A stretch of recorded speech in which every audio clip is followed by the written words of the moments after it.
कहानी का ये 24वां भाग देखने से पहले इसके पहले सभी भाग अवश्य देखें। अंबर और फेलिक्स का पूरी तरह एक्सीडेंट किया गया था, पर आखिर एक्सीडेंट के समय वहां हुआ क्या था? पिछली रात अंबर और फेलिक्स की कार को दूसरी कार ने जोर से ठोका। अंदर फेलिक्स और वो खुद पूरी तरह से उछल गए। अंबर के हाथ स्टीयरिंग से छूट गए और तभी दोनों एयर बैग्स खुले। कार सरकती चली जा रही थी। कार से चिंगारियां निकल रही थी। तभी कार डिवाइडर से टकराई और उछलकर डिवाइडर से दूसरी तरफ जा गिरी। एक साथ सारे शीशे चूर हो गए। दबके पीछे उस कार की हालत गैरेज की सबसे पुरानी कबाड़ कार से भी बदतर हो चुकी थी। इतने में ही सारंग ने आगे जाकर ब्रेक मारा। वो दूसरी कार भी सारंग के पास जाकर रुकी। दोनों ही फेलिक्स की कार के हो चुके परचक्के देखने लगे। वो वैम से मुस्कुराकर बोला, आत्मा की शांति भगवान।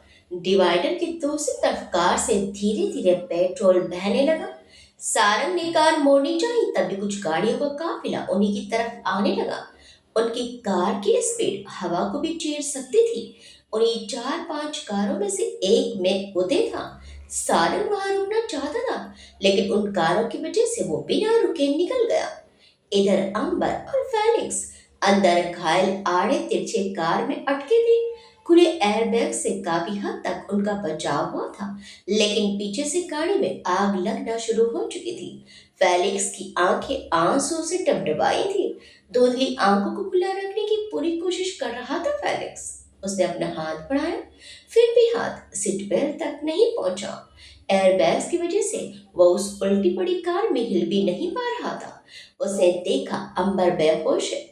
अंबर के चेहरे पर कांच से घाव बना है। कार ब्लास्ट होने की कगार पर थी। उसने अंबर को जगाने में अपना पूरा जोर लगा डाला। ए अंबर, ओए उठो यार, प्लीज वेक अप। उसने अपनी उंगलियों से जैसे तैसे अंबर की कलाई हिलाई। दोनों के शरीर में बेहिसाब दर्द हो रहा था। ऐसा लग रहा था कि हड्डियां टूट गई हैं। तभी अंबर ने एकदम से सांस ली, मानो उसका चौक गला फिर से खुल गया हो। उसका सिर खिड़की की तरफ टेढ़ा था। उसने सिर्फ फेलिक्स की आवाज सुनी, जो लगातार उसे जगाने की कोशिश कर रहा था। उसने कहा, "श्श, चुप हो जाओ, चुप हो जाओ।" वो पूरी कोशिश कर रही थी दर्द सहने की। उसने आगे कहा, अगर उनकी गाड़ी यहीं हुई तो बचे कुछ भी मार डालेंगे।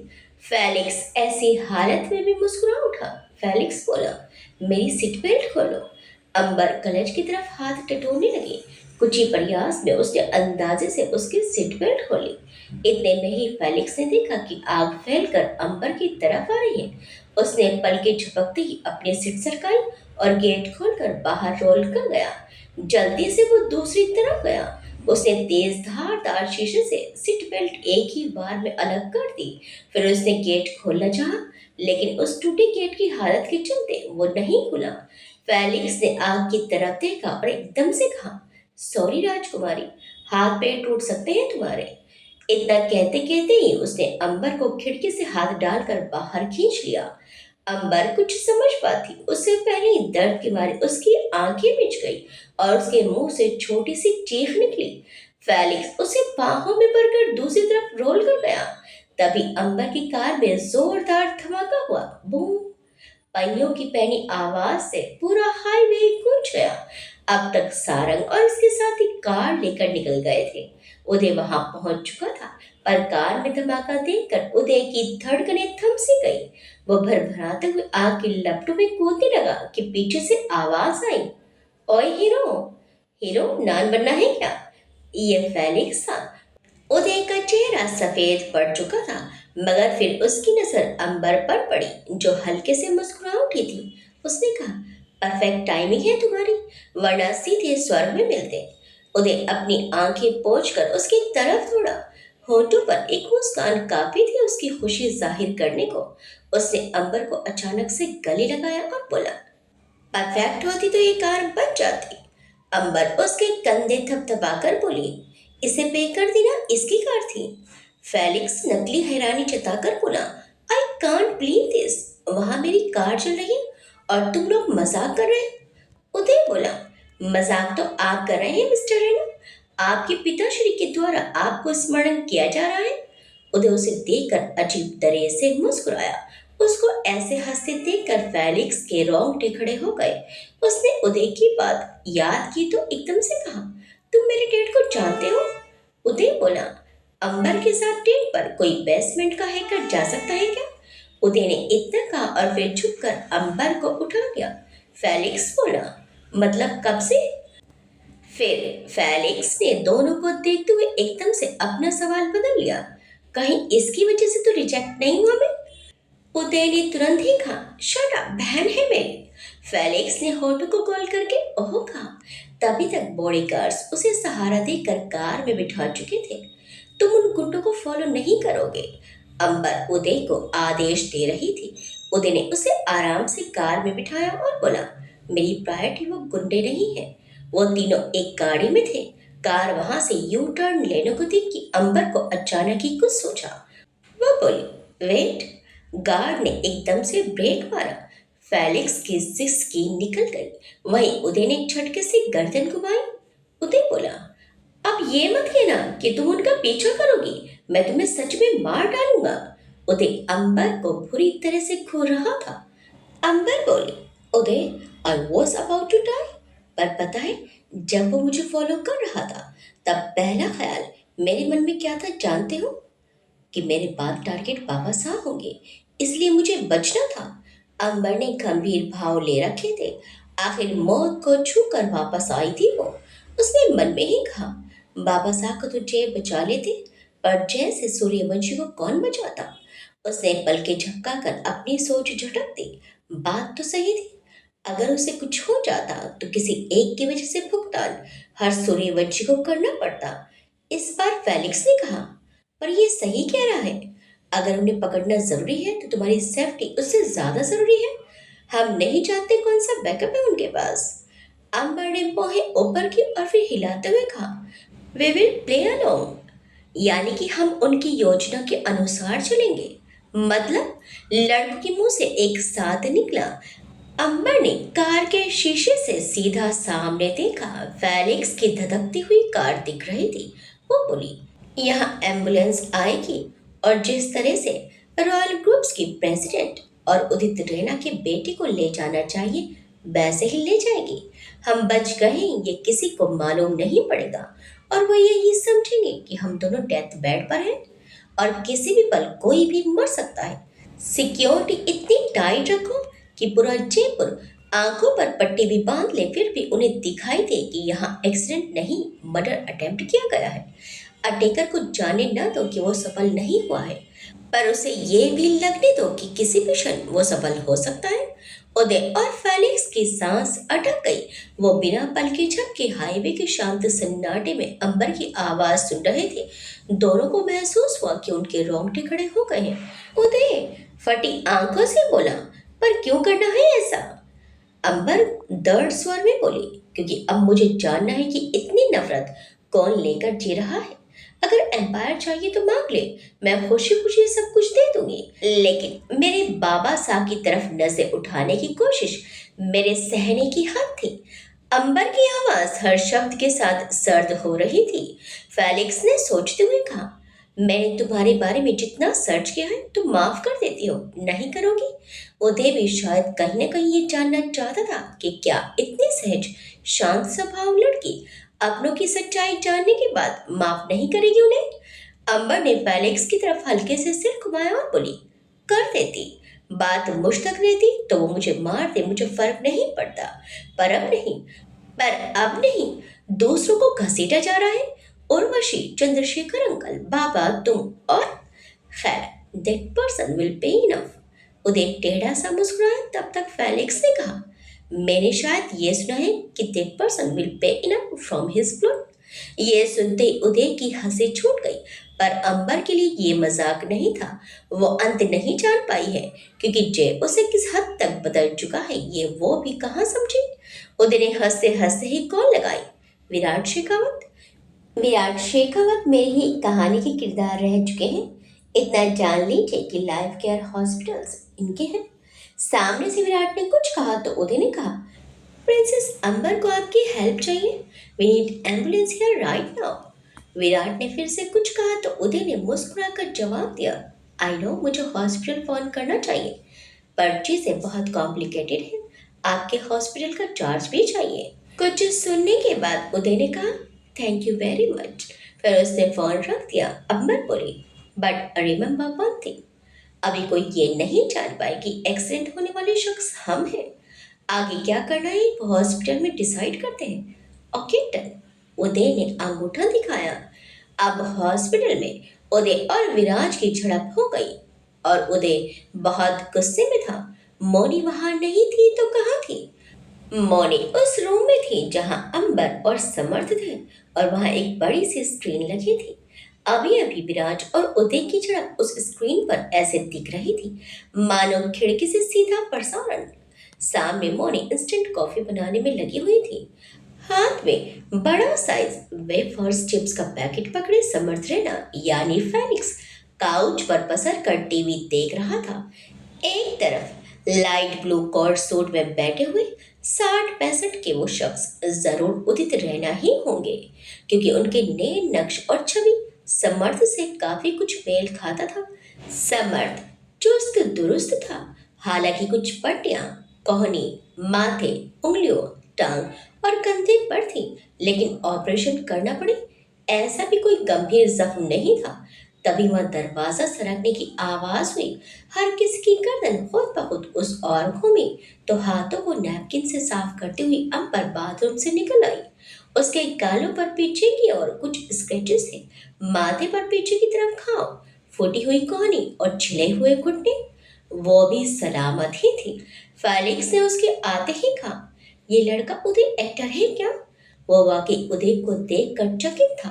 मौनी ट्रे में रखकर कॉफी लाई और उदित जी के आगे रखते हुए स्क्रीन पर नजर डालकर बोली, no he is just good at everything. वो मुस्कुराई। उदित जी हंस पड़े। उन्होंने खिलखिलाते हुए कहा, मानना पड़ेगा आप सबको, स्पेशली आपको राजकुमारी। किसी को भनक तक नहीं हुई कि आप दोनों बिल्कुल ठीक हैं। माहौल इतना हैवी है जैसे अभी कहीं से भूकंप आएगा। अंबर बोली, थैंक यू अंकल। कहकर अंबर भी आकर बैठ गई। उसने आगे कहा, इसने तो पता ही चलने नहीं दिया था कि आपका बेटा है। The Udit Raina who rules the India's well-known automobile industry। इतना कहकर अंबर ने फेलिक्स को बोहे सिकोड़ कर देखा तो उसने झेप कर अपने बालों में उंगलियां फिरा दी। फेलिक्स यानी समर्थ बोला, अब होटल इंडस्ट्रीज पर आप रूल करेंगी तो कुछ तो हमारे लिए भी बचना चाहिए ना प्रिंसेस। समर्थ ने जैसे ही प्रिंसेस कहा, अंबर के मन में जय कौंध गया। अंबर का वादा उसके लिए इतना जरूरी है या फिर अंबर की जिद के कारण जय को उससे कोई मतलब नहीं। उदित जी कॉफी का सिप लेते हुए बोले, वैसे अंबर ये मीडिया किसी की बातों में आने से नहीं, फिर न्यूज कैसे आपके हिसाब की दिखाई जा रही है? अंबर और मौनी ने एक दूसरे को देखा। दोनों ही मुस्कुराए। अंबर ने कहा, अंकल ये हॉस्पिटल विराट शेखावत का है जिनसे हमारे बहुत अच्छे रिलेशन है, इसलिए हॉस्पिटल के अंदर की सारी एक्टिविटी कंट्रोल करना आसान था। अंदर से जो न्यूज बाहर गई वो भी वही थी जो मैं चाहती थी दुनिया सुने और देखे। उदित जी अपना एक पैर दूसरे घुटने पर रख कर बैठे और बोले, वाह भाई मजा बांध दिए हो तुम सब मिलकर, कमाल की है आप और आपकी टीम। मौनी और अंबर ने मिलकर ये सब कुछ किया। मतलब कल सोनल और अमित के बीच हुई बातचीत भी उन्हीं के प्लान का हिस्सा थी। अगली सुबह एक बार फिर पूरे शहर में नहीं, पूरे बिजनेस वर्ल्ड में तूफान आ चुका था। बाहरी दुनिया की नजरें गिद्ध की तरह अंबर की हर एक सांस पर गड़ी थी। वहीं समर्थ रहने की एक झलक पाने के लिए मीडिया मरी जा रही थी, भूख प्यास भूल चुकी थी। समर्थ या अंबर की एक भी खबर बहुत थी किसी के प्रमोशन के लिए। इधर हॉस्पिटल में चंद्रशेखर जी और दिग्विजय जी भी अंबर की हालत से अब तक अनजान ही थे। विराज या फिर बाकियों में से किसी को भी अंबर के रूम के आसपास भी पटकने नहीं दिया जा रहा था। उदय की धमकी वाकई काम की साबित हुई, क्योंकि गायत्री जी और सर्वेश जी के हिसाब से बिजनेस का संभालना बहुत जरूरी था। इधर रूम में उदय ने अचानक से कदम रखा। मौनी उसे देखकर उठ खड़ी हुई। बाकी तीनों का ध्यान भी उदय की ओर था। सबको ऐसे अपनी तरफ देखते देख उदय ने बेध्यानी में ही अपना चेहरा पोंछा, जैसे कुछ लगा हुआ हो। आप अंदर क्यों आए? मौनी ने कहा। उदय ने उंगलियों से बाल्टी किया, फिर कहा, थक गया हूँ। इसके प्लेन ने तो मेरी पॉकेट में ही लगा दी। मतलब पूरी रात सोया नहीं हूँ मैं मौनी। चिड़न उसकी बातों से झलक रही थी। अमर ने उसे कहा, तुम रेस्ट कर लो, वैसे भी मुझे कहीं जाना है। उदय ने चौंक कर पूछा, अभी? उदय बैठते बैठते फिर से सतर्क हो गया। अंबर ने बस कहा। वो पहले से तैयार थी। उसने क्रीम कलर की लूज फाइटिंग टी शर्ट और ब्राउन ढीला सा कार्गो पहना था, ब्राउन बकल वाले जूते और मूंगिया रंग की जैकेट।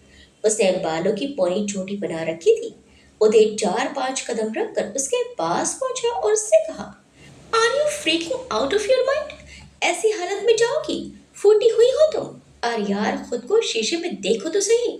सिर, हाथ, पैर, गाल कुछ बचा है जहां पट्टी नहीं है? अंबर बोली, अब तुम परी की तरह बिहेव कर रहे हो। अंबर ने उसे फीकी नजरों से देखा। वो उसे घूर कर बोला, नहीं, मैं चंद्रशेखर राठौड़ की तरह बिहेव कर रहा हूँ, जो आपके पिता के रॉयल गार्ड हैं। तुम्हें कहीं जाने के लिए मेरी परमिशन चाहिए। मौनी और उदित जी शांति से उनका बेमतलब का झगड़ा देख रहे थे, पर समर्थ हैरान था। रॉयल गार्ड भी होते हैं क्या? अंबर ने सीधा उदय की आंखों में देखा और बोली, तुम मुझे रोक नहीं सकते, ये तुम्हें अच्छी तरह से पता है। बेटा भी तुम प्रिकॉशन बता दो। उदय ने चिढ़कर मुंह फेर दिया और मौनी से बोला, शी हैज गॉन इनसेन। ये सचमुच पागल हो गई है। उसने बिना देखे अंबर की तरफ उंगली दिखाई तो मौनी बोली, वो नहीं आप उदय, आप ऐसे बिहेव नहीं करते। क्या हुआ आपको आज? मौनी को भी उदय को देखकर हैरानी हो रही थी। उसने आगे कहा, हमें लगा थोड़ी देर पहले आप विराज के सामने एक्टिंग कर रहे हैं, अब लग रहा है वो सच था। What what is so wrong? Uday बोला, रॉन्ग? अबे यार, कल उस कार में मैंने देखा था इसको। अगर समर्थ नहीं होता तो आज इसका अंतिम संस्कार कर रहे होते हम। पिक्चर थोड़ी चल रही है, रोज रोज लग नहीं होता। उदय की बात सुनकर अंबर ने नर्म लहजे में कहा, तो क्या चाहते हो उदय, यहाँ बैठे रहो? उदय बोला, मैं साथ चल रहा हूँ ना। इतना बोलकर वो मुस्कुरा दिया। उसके गालों पर डिंपल खिल उठे थे। हल्की हल्की दाढ़ी और उसके स्ट्रेट बाल धूप में चमक रहे थे। मौनी चिढ़कर बोली, आज आपको खाना नहीं मिलेगा। मौनी ने बिना किसी भाव के कहा तो उदित जी अपनी हंसी रोकते रोकते हंस पड़े। मतलब इतनी देर से वो एक्टिंग ही कर रहा था। और नो मौनी प्लीज, मजाक था बस। उसने मौनी का हाथ अपने हाथ में लिया। मौनी ने उसे नजरी टेढ़ी करके देखा और बोली, हाथ हटाइए और भाड़ में चले जाइए आप। उदय उसे मनाते हुए बोला, प्लीज मौनी, मैं तो बस आपके साथ छोटा सा मजाक कर रहा था। मौनी और अंबर पीछे के दरवाजे से बाहर निकल गए। उदय बेचारे भाव से देखता रह गया, मगर मौनी नहीं मानी। उदित जी बोले, पत्नी है आपकी? उदय ने जवाब दिया, जी हाँ सर। पर देखिए गुस्सा हो गई। उसने पानी की 2-4 बूंदे अपने चेहरे पर मारी। उदित जी ने हंसकर कहा, अच्छा तभी लगता है जब पति अपनी पत्नी को मनाए। पत्नी आपको मनाए वो जरा बेकार काम है। फेमिनिस्ट पीक पर है। समर्थ वहां बेड से पड़ पड़ा है। उदय बोला, ये फेमिनिज्म नहीं है। पत्नी अगर आपको ये कह सकती है कि आज खाना नहीं मिलेगा, तो सोचो, आपने उसे ये हक दिया है कि वो ये कह सकती है। और पति अगर ये कहे कि निकल जाओ मेरे घर से, तो देखो कहाँ जाएगी वो। मायके में पराई होती है और ससुराल में घर उसका हो नहीं पाता। अनफेयर है ना? उदित जी बोले, शाबाश बेटे, आपने जो कहा आपका हर शब्द 100% सही है। उदित जी मानो उसके जवाब से खुश हो गए थे। मर्द बोला, अरे मैं फेमिनिज्म के खिलाफ थोड़ी हूँ, पर आजकल लड़कियां इसका मतलब नहीं समझ रही हैं। बाय द वे, हस्बैंड्स अपना घर वाइफ के नाम ही करते, प्रॉब्लम सॉल्व। शुरुआत तुमसे करते हैं। उदित जी बोले, बेवकूफ लड़के, बात प्रॉपर्टी की नहीं है, हक और सम्मान की बात हो रही है यहाँ पर। वरना लेन देन तो दहेज में भी है और एलिमनी भी। उनके रुकते ही उदय बोला, मैं और मेरे पेरेंट्स मौनी के घर में रहते हैं, जबकि मेरा घर उसी लेन में है। क्योंकि बाय एनी चांस अगर मेरा झगड़ा होता भी है, तो मेरे मुंह से ये ना निकले कि मेरे घर से निकलो। अब भी दरवाजे के बाहर खड़ी मौनी और अंबर सब सुन रहे थे। मौनी की आंखें गीली हो गई। उसके गले से कुछ निकलना कठिन था, जैसे उसका गला चौक हो गया है। उसके होठों की मुस्कान बता रही थी कि उदय पर उसे कितना गर्व है, और उसके आंसू बता रहे थे कि उसके जीवन में उदय का महत्व कितना है। अमर ने अपने मन में ही कहा, I am sorry for everything. थोड़ी देर बाद हॉस्पिटल से अंबर और मौनी उदय के साथ जहां जाना था वहां जाने के लिए निकल गई। अंबर उस एड्रेस पर आई थी जो उस इन्फॉर्मर ने उसे मॉल में दिया था, और देने की कुछ देर बाद वह मॉल के बाहर मारा भी गया था। आज उसे पता करना ही था कि उसकी फोटो प्रेस में किस सूर्यवंशी ने छापने के लिए दी थी। कई सारी बिल्डिंग्स के पीछे किसी बिल्डिंग में तेजी से सीढ़ियां चढ़ते चढ़ते अंबर उन दोनों के साथ ऊपर चली जा रही थी। हालांकि वो एलिवेटर का इस्तेमाल कर सकती थी, लेकिन दो एलिवेटर थे और दोनों ही कहीं अटके थे। मोने की सांस फूल रही थी, लेकिन फिर भी 7वें माले तक वो पहुंच गए। उसने अपने सीने पर हाथ रखा और हाँफते हाँफते हुए कहा, कौन कौन सा प्लेट? उदय की भी सांस उखड़ी थी। नाम लिखा होगा अनिल वर्मा। मोने खींच कर बोली, तो क्या घर घर की नेम प्लेट जाकर देखे उदय? उदय बोला, आप मुझ पर क्यों भड़क रही हैं? इन्फॉर्मर को मैंने थोड़ी मारा था, उसने बस इतना ही लिखा था उस फोटो के पीछे। अंबर के हल्के फुल्के घाव ठीक थे पर ज्यादा नहीं। उसने गर्मी के मारे अपनी जैकेट निकाली और बोली, दोनों बहस क्यों करने लगते हो? अनिल को ढूंढो। बिल्डिंग काफी बड़ी और फैली हुई थी। हर एक फ्लोर पर 15 फ्लैट थे, पर किसी ने नेम प्लेट लगाई थी तो किसी ने नहीं। उदय फ्लैट का दरवाजा क्रॉस कर ही रहा था कि तभी उसने कुछ देखा। वो एकदम से उस दरवाजे पर रुका। वहां कोई नोटिस चिपका था, अनिल वर्मा नाम का। कोई नेम प्लेट नहीं थी। वो टेढ़ा सा मुस्कुराया, इधर गर्ल्स यहाँ, उसने होले से कहा। अंबर ने नोटिस देखा तो लाइट बिल का लीगल नोटिस चिपका था, वो भी 2-4 महीने पुराना। नोटिस देखकर अंबर ने सोचते हुए कहा, उदय, मुझे फेमस करने के लिए कितने पैसे मिले होंगे इसको? उदय सोचने लगा तो मोनी बोल पड़ी, आई गेस मिनिमम 50-60 लैक्स, क्योंकि वो फोटो भी तो इलीगल प्रिंटेड थी। उदय ने कुछ बोलने को मुंह खोला, पर फिर से मौनी ने कहा, पर अंबर एक बात बताओ, प्रेस में पता नहीं किया तुमने कि किसने फोटोज प्रिंट किए? उदय समझ रहा था कि मौनी ये जानबूझकर कर रही है, इसलिए वो मुस्कुरा उठा।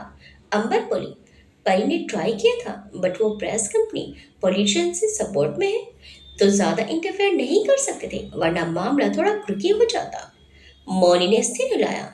अंबर ने डोरबेल बजाई। थोड़ी देर में ही गेट खुला। सामने खड़े शख्स को देखकर अंबर की भौहें सिकुड़ गई। परवीन मुंह में थर्मामीटर दबाए खड़ा था। अंबर को देखकर उसका थर्मामीटर गिर पड़ा। मैम, उसने हड़बड़ा कर खुद को देखा, फिर अंबर को। ये वही परवीन था जो अंबर के नए प्रोजेक्ट का मैनेजर था, जो उस रोज मीटिंग ठीक से संभाल नहीं पाया था। अंबर ने उसको छोटी छोटी आंखों करके देखा और बोली, आप यहाँ? परवीन अब भी उसके वहां होने का और सवाल का मतलब नहीं समझा। उसने कहा, जी मैम, मैं यही रहता हूँ, ये मेरा घर है। मानी और उदय अब भी ना समझो की तरह वहां खड़े थे। अब्बा ने पूछा, अनिल वर्मा? परवीन बोला, he is my father. Ma'am अंदर आइए प्लीज। वो दरवाजे से पीछे हटा।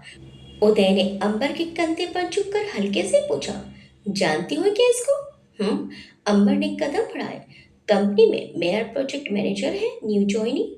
इधर हॉस्पिटल में चंद्रशेखर जी और दिग्विजय जी भी अंबर के प्लान से उतने ही अनजान थे जितने कि सारे सूर्यवंशी।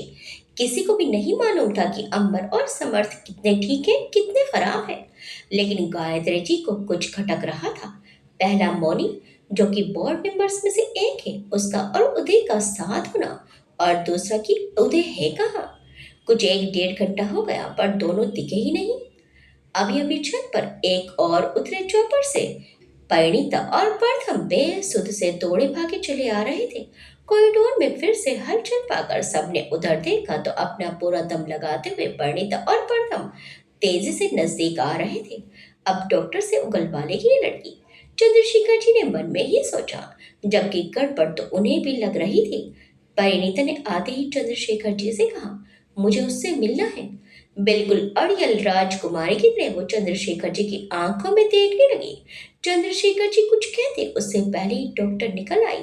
ये डॉक्टर सोनल थी, जो चर्म रोग विशेषज्ञ यानी डर्मेटोलॉजिस्ट थी। सोनल का और इस ऑपरेशन का दूर दूर तक कोई संबंध नहीं था। हाँ, बताने को तो वो मरीज की गंभीर हालत बता सकती है, मगर उसका उपचार नहीं कर सकती। वैसे भी कौन सा वहां उपचार की जरूरत थी किसी को। उन सब के लिए डॉक्टर पिछली रात से अब सुबह के लगभग 11:30 बजे तक ऑपरेशन में जुटे थे। डॉक्टर सोनल की हालत से दिखाया भी गया था कि वे कल रात से नहीं सोई। उसे देखते ही हर कोई उस पर लपका। गायत्री जी सीधी खड़ी हो गई। वहीं विराज अभिमन्यु अपनी अपनी कुर्सियों से आगे आए। परिणीता जोर से चिल्लाई, मजाक चल रहा है? खड़ी खड़ी देख क्या रही है आप? बोलिए कैसी है वो? प्रथम ने भी गरजते हुए कहा, अगर उसे कुछ हुआ ना, आई स्वेर चलते कैसे ये हम दिखाएंगे। डॉक्टर सोनल वाकई सहम गई। उन्होंने एकदम से कहा, प्लीज शांत रहिए, हॉस्पिटल है। विराज बोला, हॉस्पिटल माय फुट, आप बता दिए ये हम एचओडी से बात करें। विराज ने सोनल को इतनी बुरी तरह से घूरा कि डॉक्टर की आंखें भी भीग गई। इतने ऊंचे और पावरफुल लोगों के बीच एक मासूम डॉक्टर घबराने लगी। डॉक्टर सोनल ने सूखा सा घूंट निकला और बोली, प्लीज मुझे बोलने का मौका तो दीजिए, आप लोग ऐसे चिल्लाइए मत। इस बार अभिमन्यु कुछ उल्टा बोलने वाला था, पर गायत्री जी ने कहा, शांत रहो, डॉक्टर को बोलने दोगे तब कुछ बोल पाएगी वो। फिर उन्होंने सोनल से कहा, जी बताइए कैसी है हमारी बेटी। डॉक्टर सोनल हिम्मत करके बोली, उनकी हालत ठीक नहीं है, समर्थ को बचा लिया गया है, लेकिन अंबर के शरीर से खून बहना बंद नहीं हो रहा। डॉक्टर्स अपनी पूरी कोशिश कर रहे हैं, स्पेशलिस्ट डॉक्टर्स अपना बेस्ट दे रहे हैं, लेकिन कहने पर वहां कईयों की सांसें थम गई। जो मारना चाहता था उसके भी, और जो बचाना चाहता था उसके भी। डॉक्टर सोनल ने हौले से कहा, लेकिन आप लोग खुद को तैयार रखिए, इससे ज्यादा मैं कुछ कह नहीं सकती। आखिरी लाइन सुनकर हर कोई सन रह गया। विराज के चेहरे का रंग सफेद पड़ गया। वहीं परिणीता लड़खड़ा गई। चंद्रशेखर जी को तो अब भी अपने कानों पर विश्वास नहीं हो रहा था। परिणीता वहीं फर्श पर गिर पड़ी। सब उसकी तरफ मुड़े। प्रथम एकदम से उसकी ओर लपका। तभी विराज आगे आया। प्रथम ने तुरंत उसे हाथ दिखाकर रोका और बोला, वहीं रुकिए विराज, सर्वेश जी का खून खुल गया। औकात में लेकर बात करो लड़के। वो चीखे ही थे कि प्रथम भी तन कर खड़ा हुआ। मैंने सिर्फ इतना कहा है कि हमसे दूर रहिए। प्रथम ने तीखी सी नजर से सूर्यवंशियों को घूरा तो चंद्रशेखर जी बोले, प्रथम तुम परी को देखो। प्रथम ने सर्वेश जी को देखा, फिर मुंह फेर कर आगे झुका, परिणीता को सहारा देने के लिए। अचानक ही उसने अपने कंधे पर खिंचाव महसूस किया और एक करारे थप्पड़ की आवाज कॉरिडोर के अंत तक गूंज गई। हर कोई चौंक उठा। सर्वेश, बाबा। चंद्रशेखर जी और विराज के मुंह से एक साथ निकला। प्रथम का मुंह एक तरफ घूम गया। चेहरे के जिस हिस्से में दाढ़ी नहीं थी वो लाल पड़ चुका था। उसके बाल माथे पर बिखर गए। लेकिन इसी के साथ अचानक पंडित ने वहां रखा पानी खींचकर सर्वेश जी के मुंह पर दे मारा। हैरानी के मारे सबके मुंह खुल गए, यहाँ तक कि चंद्रशेखर जी और दिग्विजय जी भी पूरी तरह से चौंक उठे। प्रथम ने एकदम से रोका, परी ये क्या है? ये सुनकर परिणीता ने गर्दन घुमाई और बाहें उठाकर कहा, बताओ। कहकर उसने ट्रे से दूसरा ग्लास उठाया और एक बार फिर पानी सर्वेश जी के मुंह पर दे मारा। सर्वेश जी उछटकर 2 कदम पीछे हुए। कुछ पलों तक वो कुछ समझने की शक्ति खो बैठे। उनके आगे के बाल भीग गए और पानी के थपेड़ों से आंखें लाल हो गई। वो पूरे गुस्से में चीखे, ये क्या बदतमीजी है लड़की। परिणीता गुस्से में बोली, शुरुआत आपसे हुई है काकुसा, आपकी हिम्मत कैसे हो गई प्रथम को थप्पड़ मारने की। वो पूरी तरह से चिड़ी हुई थी। प्रथम ने उसे समझाते हुए कहा, अभी शांत रहो परी। परिणीता ने उसे घूरा और बोली, चुप रहो वरना यहाँ एक हाथ का खून हो जाएगा मेरे हाथों। फिर उसने सर्वेश जी को देखा और बोली, प्रथम आपका असिस्टेंट नहीं है मिस्टर सर्वेश, जो आपके इशारों पर चलेगा, बोलेगा या फिर आप उस पर हाथ उठाएंगे और कोई आपका कुछ नहीं कर पाएगा। राजा अनिरुद्ध चौहान के होने वाले जवाई है वो। अगली बार ऐसा कुछ ख्याल आता है तो अपना इलाज करवा लीजिएगा, क्योंकि मैं आपकी फैमिली मेंबर नहीं हूँ, इसलिए मैं लिहाज नहीं करूंगी, समझे आप। हर कोई चुप पड़ गया, मानो किसी ने ताला मार दिया हो। एक राजा का छोटा भाई होना और एक राजा की बेटी होने में कितना फर्क था, वो अब तक वहां खड़ा हर एक शख्स समझ चुका था। गायत्री जी ने गंभीर लहजे में कहा, माना कि सर्वेश जी को हाथ नहीं उठाना चाहिए था, लेकिन किससे बात कर रही हो ये भूल गई हो तुम। परिणीता ने सर्वेश जी से नजरें नहीं हटाई, बल्कि और कड़ा दी। उसने कहा, शुक्र मनाइए कि मैं बात कर रही हूँ। अंबर होती तो उनकी इस हरकत पर बात करने लायक ही नहीं छोड़ती। जब आप जैसी फैमिली के लिए वो इतना कर सकती है, तो सिर्फ सोच लीजिए कि मेरे और प्रथम के लिए क्या कर जाएगी। विराज ने उसे समझाते हुए कहा, परी, जितना बोलना था बोल लिया ना तुमने, अब तो शांत हो जाओ। बाबा की तरफ से हम माफी मांगते हैं, बाईसा के बारे में सोचो प्लीज। दिग्विजय जी अब भी शांत थे, पर इतने शांत क्यों?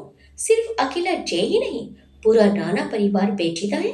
बस जय सबसे ज्यादा। अभिमन्यु ने कहा, यहाँ तमाशा मत करो। परिणीता विराज से बोली, समझा लीजिएगा भाई साहब। इतना कहकर उसने डॉक्टर सोनल से कहा, जो लगभग अंधी, गूंगी, बहरी हो चुकी थी परिणीता की हरकतों को देखकर। आपको अलग से कहे कि समर्थ रैना से मिलना है मुझे। डॉक्टर सोनल चुपचाप उसे दूसरे कमरे से होते हुए वहीं ले गई जहां कुछ वक्त पहले अंबर सबके साथ थी। परिणीता अभी तक गुस्से से लाल ही थी, जिसकी वजह से डॉक्टर सोनल शायद सांस लेना भी भूल गई। प्रथम ने कमरे में घुसते हुए कहा, कुछ ज्यादा नहीं हो गया? ये सुनते ही डॉक्टर सोनल के कदम ठिठक गए। उसने प्रथम को देखा, मानो कह रही हो कि अब भी तुम्हें शक है क्या। परिणीता ने रुखेपन से कहा, तुम्हें हाथ लगाकर उन्होंने बिल्कुल ठीक नहीं किया प्रथम। फिर उसने प्रथम के गाल पर नजर मारी, वो अब भी लाल पड़ा हुआ था। उसने डॉक्टर से कहा, सोनल प्लीज आइस पिक लाओगी क्या। जिस लहजे में उसने कहा, लगा जैसे वो दोनों ही एक दूसरे को अच्छे से जानते हैं। सोनल ने सिर हिलाया। तभी पीछे से समर्थ की आवाज आई, मुझे लगा तुम थोड़ी डेंजरस टाइप हो तो ग्लास ग्लास फोड़ोगी, पर तुम तो सिर्फ पानी मार के आई रहे। प्रथम तुरंत बोला, क्यों भड़का रहे हो यार, अब क्या एक थप्पड़ के लिए फोन कर दे। उदित जी एक तरफ जाकर फोन पर व्यस्त थे। समर्थ टीवी से बाहर हुआ तमाशा देख चुका था। उसके एक हाथ में फोन था और दूसरे में आईपैड। परिणीता ने नकली की मुस्कुराहट देकर कहा, एक बात बताऊं, ये जो सावित्री रूप तुमने धारण कर रखा है ना, इसके लिए इस कलयुग में तो तुम्हें कोई ट्रॉफी नहीं मिलेगी प्रथम। इतना कहकर परिणीता ने चुपके से पूरे कमरे को छान मारा, पर अंबर कहीं नहीं दिखी। परिणीता नाराज तो अब भी थी, लेकिन उसकी नाराजगी उसकी बहन की तबीयत से बड़ी नहीं हो सकती। फोन पर बात कर चुके उदित जी वापस अंदर आने लगे। उन्होंने परिणीता को देखते हुए कहा, कुछ ढूंढ रही है मिस चौहान। प्रथम ने उन्हें देखकर हाथ जोड़े और अभिवादन में सिर झुकाया। परिणीता ने भी यही किया और बोली, वो लड़की कहाँ है, वो जिद्दी, अपने आप को सुपीरियर समझने वाली, कहाँ है वो। उदित जी बोले, अंबर बाहर गई हुई है, कहकर वो मुस्कुराए। प्रथम ने चौंक कर कहा, ऐसी हालत में बाहर चली गई, पागल हो गई है वो। परिणीता ने तुरंत कहा, है ना, तुम्हें भी ऐसा ही लग रहा है ना। कोई बात नहीं, हॉस्पिटल से निकलते हुए उसके दिमाग का चेकअप करवा लेंगे, थोड़ा जरूरी सा हो गया है। यह सुनकर उदित जी ने समर्थ को देखा और फिर दोनों ही सिर झटक कर रह गए। दूसरी तरफ अंबर उस फ्लैट में थी जहां पर उसे अनिल वर्मा मिलना चाहिए था, लेकिन उसे आश्चर्य हुआ जब उसने अपनी कंपनी के नए एम्प्लॉय को वहां पाया। ये एक इत्तेफाक कैसे हो सकता है। परवीन उन तीनों को वहां बिठाकर उनके लिए पानी, चाय, कॉफी वगैरह लेने किचन में जा चुका था। उसके जाते ही मोन ने कहा, तुम इससे पूछोगी या फिर चाय पीने आए हैं हम? मौनी, अंबर वहां रखा फोटो फ्रेम देख रही थी, जिसमें वही आदमी था जिसका फोटो उस मर चुकी इन्फॉर्मर ने दिया था। उसने आगे कहा, परवीन ने कुछ 2-3 महीने पहले ही ज्वाइन किया है और इन्हीं के फादर ने मेरी फोटो पब्लिक की है। क्या लगता है। मौनी ने एक नज़र किचन की तरफ बनाए रखी और कुछ सोचते हुए बोली, कहीं तुम ये तो नहीं कहना चाहती कि ये जानबूझकर कंपनी में लाया गया है। उदय बोला, या फिर उदय के कहने पर लड़कियों ने उसे देखा तो वो आगे बोला, यह भी हो सकता है कि ये कंपनी में है, इसीलिए इसके बाप का इस्तेमाल किया गया है। अंबर ने सिर हिलाया और बोली, यही स्मार्ट है, लेकिन फिर भी इसमें लीडरशिप की कमी है। उसके बाद भी इसे सिलेक्ट किया गया क्यों। उदय गलती से थोड़ा ऊंचा बोल गया, मतलब? मौनी ने उसे आंखें दिखाई तभी अंबर बोली, इसके कैलिबर को देखते हुए इसको रॉयल ग्रुप्स में जॉब मिलना थोड़ा मुश्किल है। फिर भी ये कंपनी में काम कर रहा है, बिना रिकमेंडेशन के ऐसा नहीं हो सकता। इन माय ओपिनियन इसको जॉब दिलाने के लिए इसके पिता का इस्तेमाल किया गया था। मौनी बोली, तो फिर क्या हो सकता है? मौनी को भारी शक था। अंबर की आंखें सिकुड़ गई। उसने हल्के से कहा, देखिए, इसे ज्वाइन किए 2-4 महीने हो चुके हैं। फोटोज पब्लिश हुए कुछ 2-3 वीक पहले। तो ऐसा हो सकता है कि रिकमेंड करने वाले ने ही इसके फादर का इस्तेमाल किया हो। यानी जिस सूर्यवंशी ने इसके फादर का इस्तेमाल फोटो पब्लिक करने में किया है, उसी सूर्यवंशी ने ही इसे जॉब दिलवाई है। उदय एकदम से उसका ध्यान खींचने के लिए बोला, करेक्ट। क्योंकि परवीन कॉफी लेकर चला आ रहा था। परवीन ने ट्रे रखी। इतने में ही अंबर ने पूछा, आपके फादर कहीं दिखाई नहीं दे रहे? परवीन ने मुस्कुराहट सजाई हुई थी। वो बोला, मैम, पापा इंडिया से बाहर गए हुए हैं। पर आप उनके बारे में क्यों? आप उन्हें जानते हो? अंबर ने सिर हिलाया और बोली, मैं आपको पर्सनली इन्फॉर्म करने आई हूँ कि अब आप प्रोजेक्ट लीड नहीं करेंगे। मौनी ने एकदम से उसे देखा। उसने मन ही मन अंबर से कहा, ये क्या कर रही हो? इससे इन्फॉर्मेशन चाहिए और तुम जॉब से निकाल रही हो? परवीन ये सुनते ही एकदम से हड़बड़ाकर बोला, मैम, मैम, मेरे से कोई गलती हुई है क्या? मुझे जॉब से मत हटाइए मैम। मुझे इस जॉब की सख्त जरूरत है, प्लीज मैम। ये सुनकर ही परवीन के चेहरे की चमक गायब हो चुकी थी। अंबर ने गहरे स्वर में कहा, आप अपनी जॉब पर ही हैं, लेकिन कंपनी आपका ट्रेनिंग फेज एक्सटेंड कर रही है, दैट्स इट। पर मैम, अंबर ने उसे हाथ दिखाया और बोली, आपके पिता भी रॉयल ग्रुप्स के एम्प्लॉय रह चुके हैं ना? उदय ने अंबर की ओर देखा और उसकी आंखें मुस्कुरा उठी। उस मर चुके इन्फॉर्मर ने यही कहा था कि ये आदमी यानी अनिल वर्मा रॉयल ग्रुप्स में काम कर चुका है। जी मैम। परवीन ने सिर झुका लिया। और अब क्या करते हैं वो? इस बार मौनी ने पूछा। परवीन ने कहा, प्रेस में सीनियर एडिटर हैं। आपके पिता कंपनी में क्या काम करते थे? फिर से अंबर ने सवाल किया तो परवीन फिर से घबराने लगा। बार बार उसके पिता के बारे में अंबर का पूछना उसे लग रहा था जैसे कंपनी में कोई स्कैम हुआ है, इसलिए अंबर खुद उसके घर आधमकी है। उसने अटकते हुए कहा, कोई कोई प्रॉब्लम है मैम? आप पापा के उनके बारे में इतने सवाल क्यों कर रहे हो? अंबर बोली, क्योंकि हमें खबर हुई है कि आपको गलत तरीके से हायर किया गया है। उदय लीगल हेड है जो इन्वेस्टिगेशन करना चाहते हैं। दोनों ये सुनकर चौंक पड़े, मगर उन्होंने अपने चेहरों से ये जाहिर नहीं किया। परवीन की आंखें अंबर को और नहीं देख पा रही थी। उसे लग रहा था जैसे उसकी चोरी पकड़ी गई हो। उसने एकदम से कहा, मैम, मुझे सच में इस नौकरी की सख्त जरूरत है, प्लीज मैम, मैं खुद को इम्प्रूव कर लूंगा।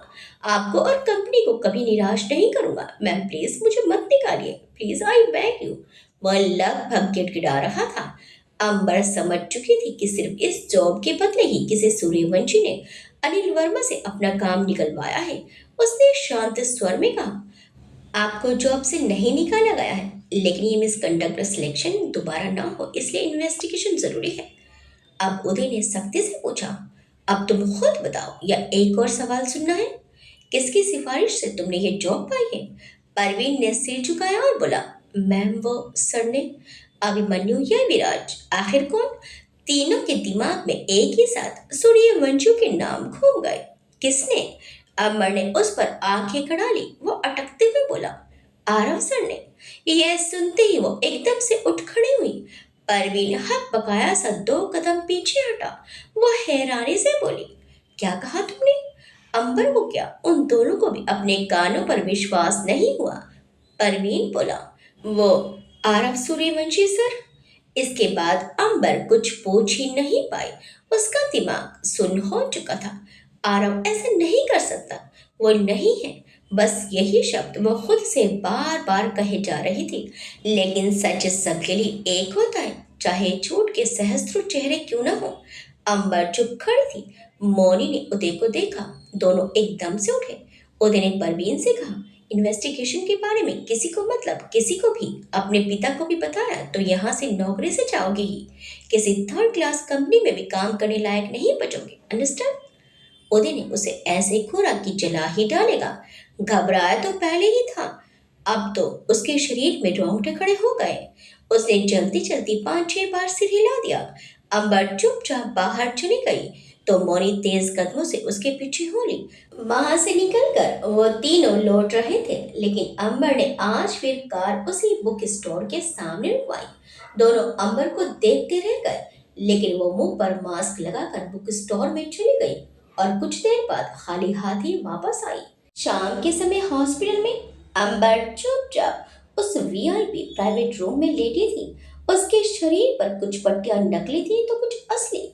आंख बंद किए वो बहुत गहरी सोच में डूबी हुई थी। संभव था जो परवीन ने कहा उसी के बारे में विचार कर रही होगी। उसकी बंद आंखों में बचपन से लेकर अब तक के वो सारे दृश्य घूम गए जिसमें आरव ने हर मुमकिन कोशिश की थी गायत्री जी के मन की कड़वाहट दूर करने की। फिर आज इतना सबको कैसे कर गया? क्या एक 19-20 साल का बच्चा इतनी नफरत कर सकता है कि अपने ही पिता को मरवाना चाहे, अपनी बहन की जान लेना चाहे? अकेला वो इतना सब कर सकता है क्या? उसकी बंद पलकें भीगी हुई थी, आंसू लुढ़क कर बालों में समा गए। अंबर गहरी गहरी सांस ले रही थी, तभी अचानक से दरवाजा खुला और विराज के साथ साथ बाकी सब उसके पीछे पीछे चले आए।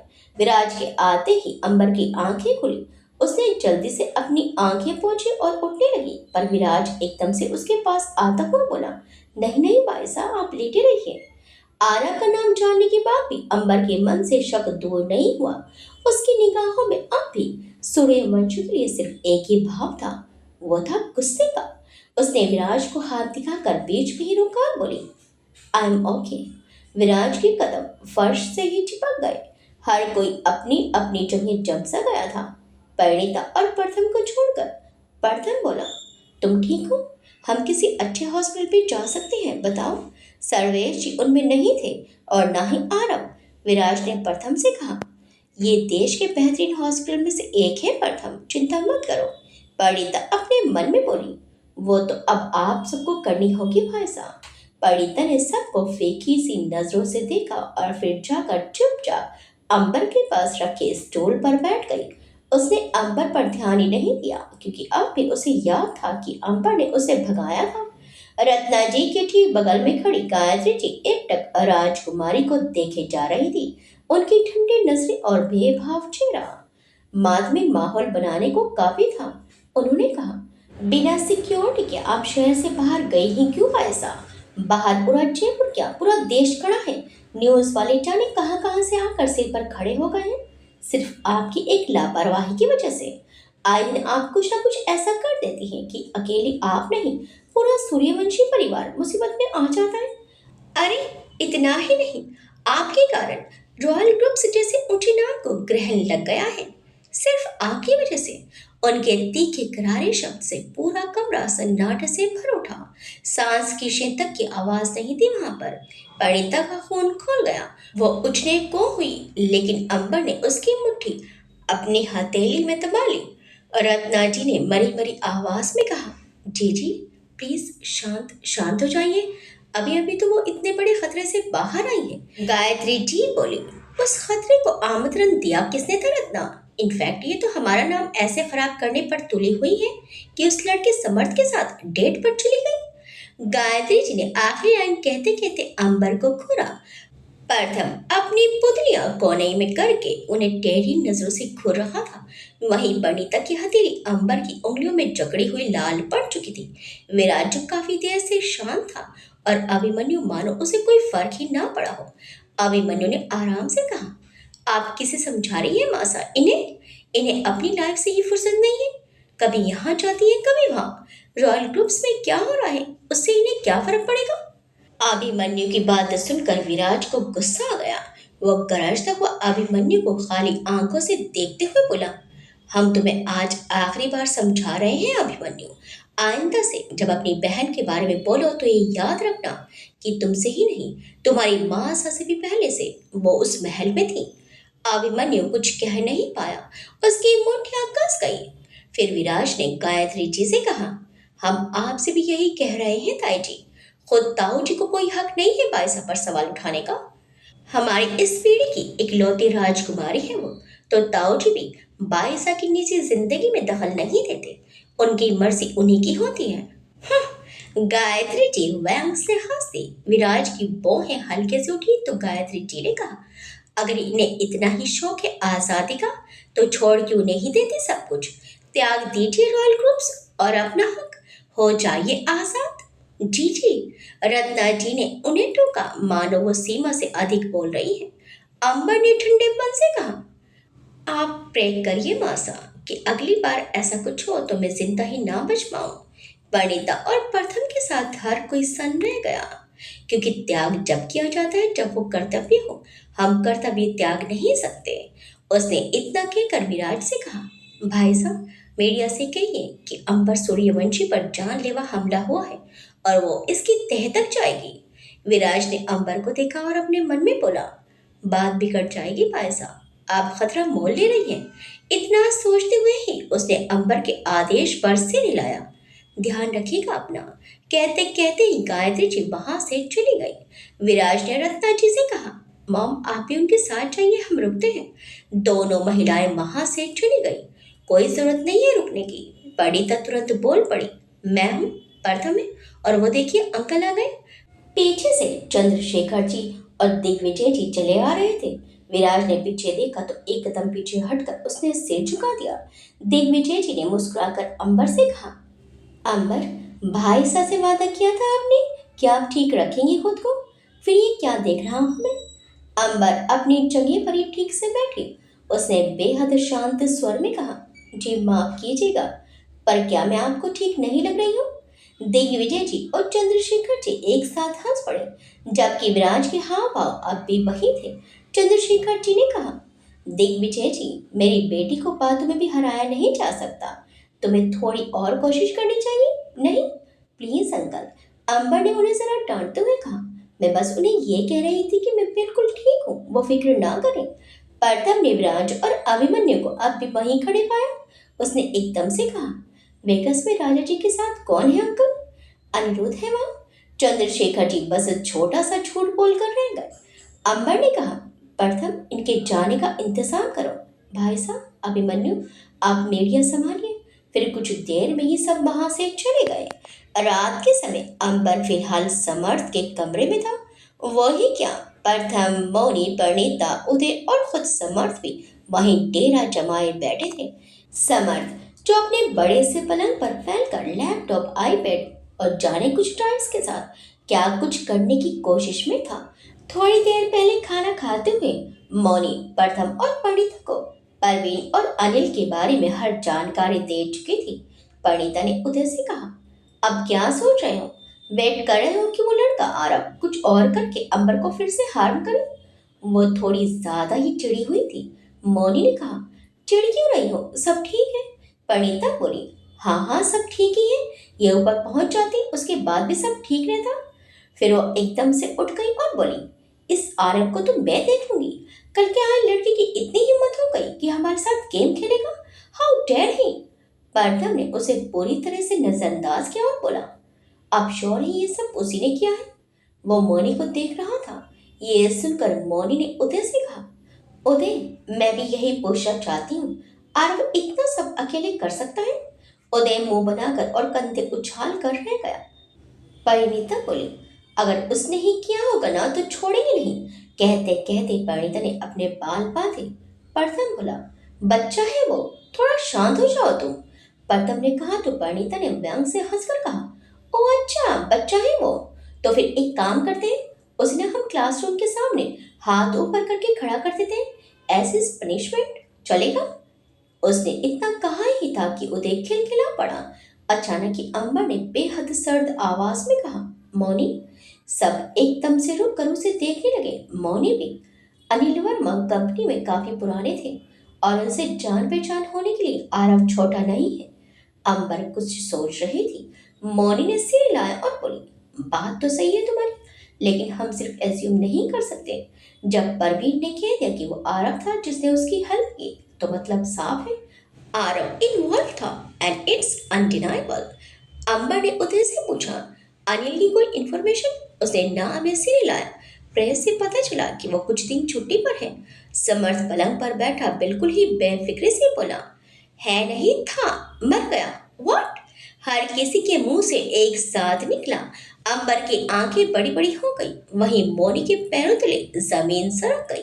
अंबर ने एकदम से कहा, क्या बकवास है समर्थ, ये मजाक का वक्त नहीं है। अंबर ने आंखें बंद करके दो तीन बार गर्दन हिलाई और बोला, बहुत छोटे से लोकल न्यूज़पेपर में छपा है, छुट्टी मनाने पहुंचे चीफ एडिटर की खाई में गिरकर मौत।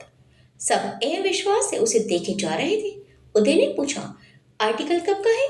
समर्थ बोला, कुछ 3 एक हफ्ते पहले का। कहकर समर्थ ने वहां पर रखी फ्रूट ट्रे से अंगूर खाना शुरू किया। प्रथम ने सोचते हुए कहा, अंबर की फोटो को छपे भी इतना ही समय हुआ है? परिणीता एकदम से बोली, मतलब जब तुम लोग उसे ढूंढ रहे थे वो ऑलरेडी मर चुका था। वाह! वो गुस्से से मुस्कुराई। फिर परवीन ने झूठ क्यों बोला? मौनी ने शक भरे लहजे में पूछा। तभी वेट, फिर से अंबर ने सबका ध्यान खींचा। वो बोली, परवीन ने झूठ नहीं बोला। और तुम ये कैसे कह सकती हो? प्रथम ने पूछा। अंबर सोफे से उठकर खिड़की के नजदीक आई। उसने दूर तक जयपुर शहर को देखा और बोली, क्योंकि अगर परवीन अपने पिता के बारे में जानता होता तो वो भाग गया होता। अब भी रॉयल ग्रुप्स में जॉब नहीं करता। मौनी ने कहा, पॉइंट है बात में। इनफैक्ट जब हमने उससे उसके पापा के बारे में पूछा तब भी प्रिटेंड नॉर्मल नहीं था, बल्कि वो एक्चुअल में नहीं जानता होगा कि उसके पापा मर चुके हैं। पर परवीन न्यूज़पेपर नहीं पढ़ता क्या? समर्थ बोला, पढ़ सकता है, लेकिन आर्टिकल विदेश के लोकल न्यूज़पेपर में छपा है। उन्होंने मुझे अनिल का कॉन्टैक्ट नंबर दिया था तो मैंने उसे इजीली ढूंढ लिया। परिणीता ने वहां रखा ग्लास एक बार में ही खाली किया। वो इतनी ठंड में भी अपनी उंगलियों से हवा कर रही थी। क्या हुआ? सब उसे अजीब नजरों से देखने लगे तो वो बोली, आरव नहीं है, कोई और है, राइट? पर कौन? अंबर ने कहा, वही तो पता लगाना है। पर न्यूज आर्टिकल वाला क्लू अब वाइड हो चुका है। अब कैसे पता करेंगे? मौनी ने कहा तो उदय बोला, आप फिक्र मत कीजिए मौनी, फिक्र करते हुए आप अच्छी नहीं लगती। ये सुनकर मौनी अपनी मुस्कान छुपाने की कोशिश करने लगी कि अचानक से समर्थ की आवाज आई, मिल गया। अब क्या मिल गया? कब से कोई बम फोड़े जा रहे हो? प्रथम ने खींचकर कहा तो समर्थ ने आगे कहा, अटैक कर मिल गया। अंबर खिड़की से बाहर देखते हुए झटके से पलटी। बाकी सबके चेहरों पर अलग ही चमक थी। उसी समय दूसरी ओर एक घने जंगल में जानवरों के चीखने चिल्लाने की आवाज सुनकर किसी का भी दिल दहल सकता था। घना जंगल रात में और भी भयावह और डरावना दिखाई पड़ रहा था।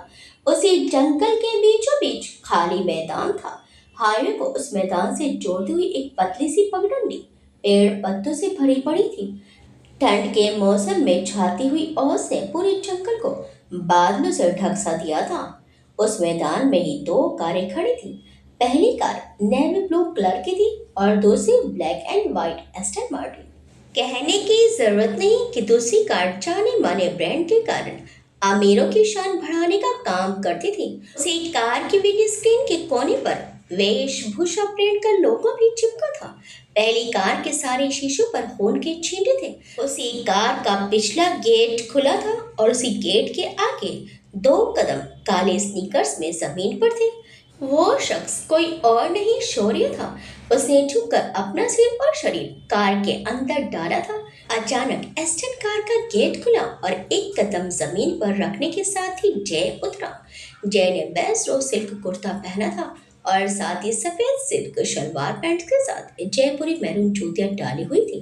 बाजुओं पर कसी हुई आस्तीन जो कोहनी तक रोल की हुई थी। उसके सीने पर 2 खुले बटन उसके मजबूत शरीर का बखान कर रहे थे।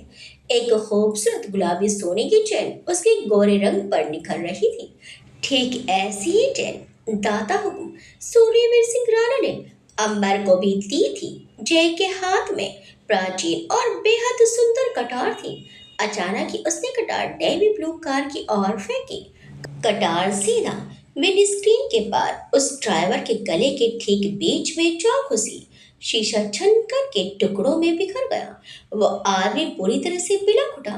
कार बुरी तरह से हिलने लगी। आवाज सुनकर उस आधे अंदर घुसे शौर्य ने एकदम से सिर निकाला और कहा, भाई क्या कर रहे हो? जय ने बेहद ही संवेदनशील लहजे में कहा, जब वो कार में फंसी थी तो ये इसी गले से उस पर हंस रहा था। वो उस कार में फंसी थी तो ये सांस कैसे ले सकता है शौर्य? ये कहकर उसने उस कार का पिछला दरवाजा खोला। सारंग अर्ध बेहोश की हालत में था। सूर्य की आंखें अजीब निगाहों से जय को देख रही थी। उसने पूछा, क्या सोच रहे हैं भाई? वो सब समझ रहा था कि जय इतनी देर से अपनी कार में बैठकर अंबर के पार्सल का इंतजार कर रहा है। कुछ नहीं, कहकर जय बहुत ही हल्के से मुस्कुराया। कल के एपिसोड में आप जय का खतरनाक वाला रूप देखेंगे। आखिर उसके दिल की धड़कन की जान लेने की कोशिश करने वाले को वो कैसे छोड़ सकता है? आगे क्या होगा? क्या सचमुच आरव कातिल है या फिर कातिल के साथ मिला हुआ है? क्या समर्थ ने सचमुच अटेकर को ढूंढ निकाला है? अब अटेकर आगे क्या करने वाला है? क्या वो फिर से हमला करेगा? वीर अब आगे क्या करेगा? क्या कोई सुराग उसके हाथ लगने वाला है? देखिए इस कहानी के अगले भाग में। आपको ये कहानी कैसी लगी हमें कमेंट्स करके जरूर बताइएगा। वीडियो अच्छी लगी तो वीडियो को लाइक शेयर सब्सक्राइब करना मत भूलिएगा। मिलते हैं इस कहानी के अगले भाग में। Till then bye bye.